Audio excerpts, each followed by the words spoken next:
আমি তো ছেলের তো অবস্থায় আছেন, আমি তো ছেলের তো অবস্থায় আছেন, মুখের থেকে ফেলান ওগুলো আপনি আমাদের ছেলে আপনি কি অবস্থায় আছেন দেখেন তো, কোনো কথা বলতে পারছেন না, মুখে তৃণমূলের কাউন্সিলর এটা। আরে চল আপনি কি করছিলেন নিয়ে মেয়েদের নিয়ে? আমি কেন মেয়েদের নিয়ে থাকবো? তাহলে ওখানে কি করছিল? আমি মেয়েদের সঙ্গে ছিলাম। ঘর থেকে মদের বোতল উদ্ধার হলো। হ্যালো ভাই,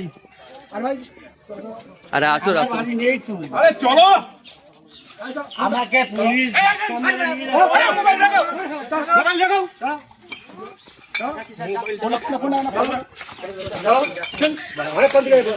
স্যার আমি যাচ্ছি, আমি যাচ্ছি, জানেন আমি যাচ্ছি, আমি যাচ্ছি, তোকে নিয়ে গেলে কি হবে?